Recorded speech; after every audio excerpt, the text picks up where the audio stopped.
Welcome back to Body Mind TV. I'm your host Adam, and I'm sitting with Kristel Oreto from Florida, and we are at the Phoenix, Arizona Hell City in 2010.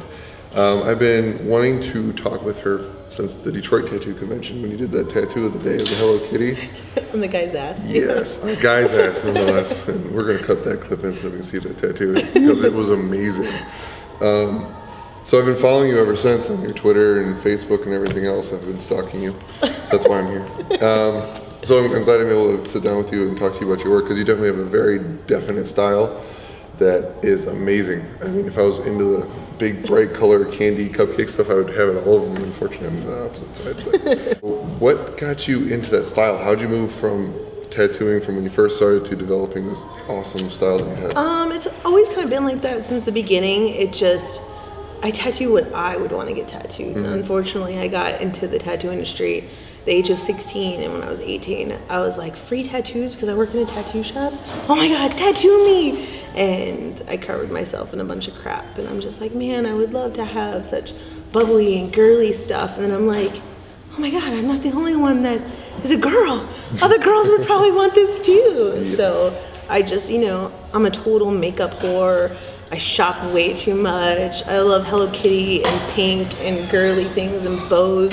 And obviously I love food, so like not really a big fan of candy, but candy is just so cute and trinket-like, and I'm just like, so that's all I do now pretty much. And I love it, absolutely love it. And the girls love it too, they just cannot get enough of it. Oh, your booth is swarmed all day long. I know, with like, girls. My girlfriend's been trying to get in, I'm like, you need to see her. She's like, oh, I want to see it. All they ever tell me is like, you just make me happy. I just look at you and you make me happy. Your tattoos make me happy. I just talked to two girls, they're like, we watched you all weekend and you're just so cute, you're just so adorable.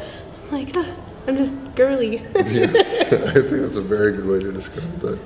You even had someone fly in from Canada down to Phoenix to get tattooed, to continue tattooing, right? Yes. I started her in Detroit, and I did like a sugar skull and some roses on the inner part in Detroit, and this time we did some flowers and almost like swirls, and they were negative, and then I did like an icy frosty blue around them. Of course, she ate it up and loved it. Yeah. So we're gonna finish the rest of her arm in Detroit. So definitely get a shot of it when you guys are there. Yeah, definitely. How long have you been tattooing? You said 16, so I don't want to give away your age, but how long have you been tattooing? Well, I started my apprenticeship when I was 16, and then when I was 18, I finished it up, and so she's gonna be 11, so right around 11 years. Wow, that's awesome. And you've definitely built up a name for yourself. Yes. How long have you had this name and this style where you've been getting people to come to you for it? My whole career, it just finally, I got noticed, It just took forever, and man, I can't tell you how many times I wanted to quit tattooing and stop, or I'm like, especially when the portraits came out, when I was in high school, I won all kinds of art awards for drawing portraits, and I'm like, I can do portraits too. Like, I've done portraits on my husband. I'm like, maybe I need to switch to portraits. And another well-known tattoo artist was like, no, don't do it.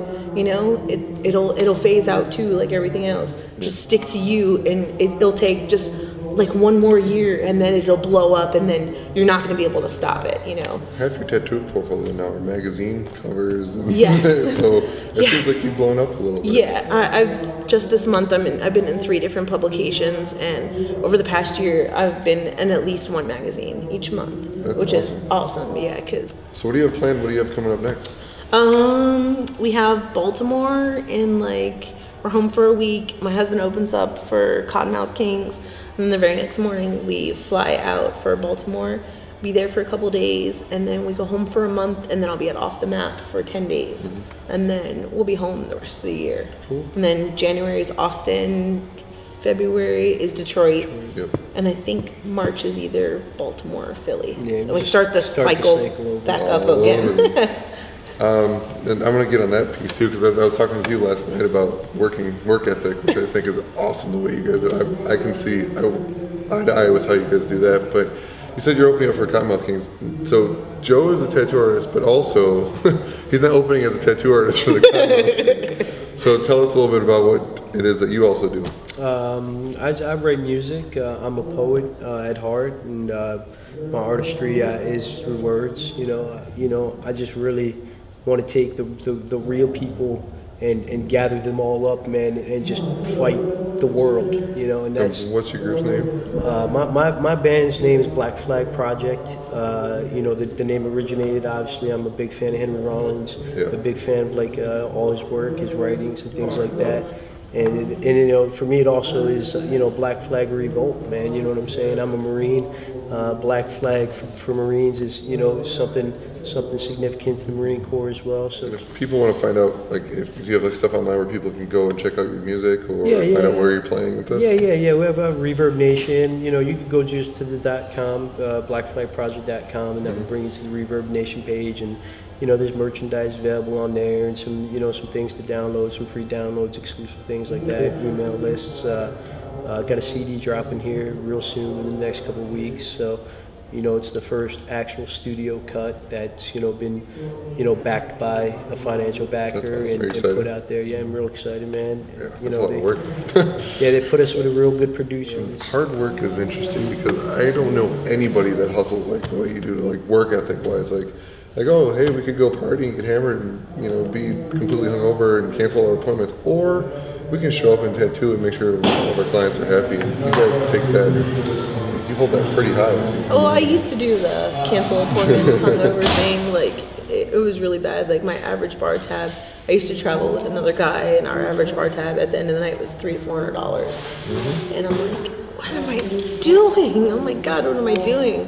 And I've been friends with my husband for like 10 years, and I tattooed him the first year I was tattooing, and you know, he never told me that he liked fat chicks, and one day he like kind of hinted around. I was like, dude, you like fat chicks? Oh my God, marry me. But you know, he asked me first, so it worked out. And we're like inseparable since that day on, and it is a lot better. You know? Yeah, everywhere I've seen you guys, the focus is just like 1,000 times better. We totally get stuff done. We set little baby goals and we achieve them all the time, and then we reward ourselves with them. You know, it's just real, like, man. I mean, it's just real stuff, and it's real inspiring. Like, you know, we like to, like I said, man, with the kids, that's what we try to really instill in them is hard work and determination. And if you really want it, you can get it. You know, it's not impossible. Well, your kids. It's a whole nother. It's like you just don't stop. It's not just you. It's not just you. It's not just a couple. Now your daughter over here is going to put me out of work here in about 2 years. She runs probably the most successful tattoo blog on the internet. I think it's safe to say. Would you like to plug your blog? That means tell them what your blog is. Oh yeah, like, so basically the name of it first. Yeah, it's tattoosprout.com, and what I do is I do interviews with other tattoo artists, and then they send me like back their answers, and then what I do with the answers, I take them, and then I like put into like a story, like in magazines and stuff, and then I post it. And it's really popular. Yeah, really popular. Like I'm not even joking. When I first went and I read your blog, I was reading one of your interviews. Like, oh, this is awesome. Like, who is this? And then I saw the picture. I'm like, funny. No, seriously, who's doing this? It's really good. Yeah, it's really good. She actually woke us up one morning, came in frantically. We're like, what's the matter? You know, is something on fire? She's like, I Googled myself. And I was like, you did what? She's like, I Googled myself. And she's like, somebody wrote about me writing on my blog in the UK. And I was like, what? So I like got up out of bed and like rubbed my eyes, and I was like looking at the computer. I was like, how does that happen? Like overnight. How did that happen? How did you start your blog? Like how I started is I told my mom like I wanted to write a book, and then she like didn't know like what to do, so she emailed Marissa. Yeah, she emailed Marissa. Needlesandsins.com. Yeah, needlesandsins.com. She's like, how do I do this? And then Marissa emailed her back like a 2-page thing, like how to do everything. So like at first she said, super informative. Yeah, she said at first she's like, she's gotta make a blog. She's gotta have a site of her own before like a publisher notices her. So you've definitely done that, I think it's safe to say. Yeah. That's awesome. And how old are you? 10. There we go. That's just the kicker. That's awesome.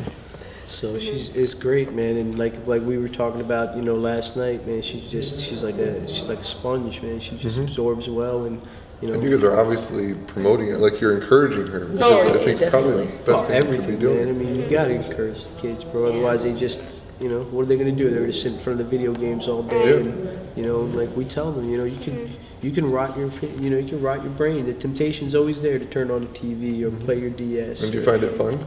Yeah. Do you enjoy Like, it? like every once in a while it's fun, but like all the day it's really not. It's You know, work. more right? Yeah, and times than not, sometimes she like tells me. sometimes I just turn off the TV and start reading a book or Exactly, that's something. exactly. Yeah, what they it only is. get an hour worth of TV a day. Right. Yeah. So like at night, like before we go to bed, like we like watch a few episodes, and then like sometimes I like try to read a few pages of a book. So that's how I usually fall asleep. And you're also artistic as well. You were showing me the sketchbook that you guys are putting together too. Oh yeah, the sketchbook we just released. There was 3 pages that I just drew a line down the middle, and I did a drawing all the way up to the line. She finished one of the pictures, and her 8-year-old brother finished another picture, and then I did a cartoon on one side of me as a pencil, and Joe did him as a cartoon of a pencil. That's awesome. I like that idea a lot too. I like. I'm starting to see a lot of the artists putting their sketchbooks out there for people, and like I personally like that a lot when I come to conventions, just to collect things because I'm not always necessarily here to get tattooed, but I really enjoy the art aspect of everything. So I want to collect and get stuff, and so I think that's a really cool. And the way your spin on it's not just here's a book of my sketches. Oh no, I put all kinds of gaudy stuff in it. I put stickers and gems and fortune cookies out of fortune cookies. Yeah, Yeah, I made it super tacky. So is there anything else that you'd like to plug? Do you have anything else? I mean, you guys, is that all? You're only tattooing, making a band, have your daughters with a blog? Probably a straight A student, I would imagine, as Yeah. well, of course. One of the top scorers on our FCAT. Yeah, she's even in a tech class, man, where her and about 8 or 9 other students in the whole entire school get to learn iMovie and learn how to produce movies. So They you're do- like a super fan. They do all their work on iPod, on Apple laptops. They barely Yeah. use like So like pencils and stuff. basically, my mom said to like put money aside because like they get no viruses. So I'm like trying to. She's gonna get her own. And Yeah, she's Yeah. saving up. That's awesome. Yeah. So we're You're talking a very goal good family setting. to look up for. We try. Yeah. We're not shining stars though, but we try to be. From where I come from, you guys are way better Best than thing, anybody I man, know. is to stay humble, man. To treat every day like it's the first. And, you know, that's when things come back. How can people find you? Twitter, Facebook? What do you Oh my God, I'm so all over the internet. You can stalk Just me Google every Kristel. which way. You can literally just type in like KRIS and it'll be the first thing Yeah, that it'll pops come up. up. Yeah. That's awesome. So KristelOreto.com, CrimsonAnchor.com, BlackFlagProject.com, TattooSprout.com. I'm on Facebook, MySpace, Twitter. I'm on. Cool. We'll link all of that Yeah. so people I'm can on stalk you all like of crazy. them. And I check all my own emails. If you want to email me, even if it's a stupid question, I get stuff all the time from what clothing do you wear to who does your hair to Who did just. your hair? I have dollylocks.com, Aylin and Amanda Simmons at Head to Toe. They both do it. Cool. Yeah. And that's one cool thing, man, that we didn't touch on was the you know, just the empowerment of other women, especially bigger women. Man. She has like literally she gets like emails like, you know, on the weekly, many emails of just women like, you know, we look up to you so much. Be nice to a fat chick in your life. Just seriously, man, just like your confidence and your aura and your just what you put out there in the world of like, you know, fake tits and skinny people, you know, these people really look up to her like as inspiration, you know. Yeah. That's awesome. That's really good. Yeah. And you're That's probably one of the nicest people I've ever met, especially in this industry. It's full of a lot of stuck-up people. You're extremely down to earth. I try to You be. gotta stay grounded, man. You gotta stay grounded. That's the only way you're ever gonna get any place, man. Cool. Well, thanks for taking the time and coming all the way over here and not tattooing right now. I appreciate it. Oh, no problem. Yeah, I look forward to seeing you somewhere. I know Oh, I'm running into you definitely. for some See you convention everywhere, somewhere. man. Yeah. So it's like, hey, I know you guys. Cool. Thank you. I appreciate No it. problem. Thank you. Thank All right, man. Thank you, man. Thank you for all the love and support, man. Check out the Yeah. website. You guys got great stuff. We Yeah. definitely stay on it, man, just as much as you stay on Cool. our stuff. So Glad that you guys like it. Glad I can help. If there's anything else I can do, even outside of this, just let me know. Oh, I'm definitely. down for anything. Thank you so much. I find this stuff fun, especially for good people. Cool. Thanks, man. I appreciate thanks, it. No man. problem. Appreciate it, brother.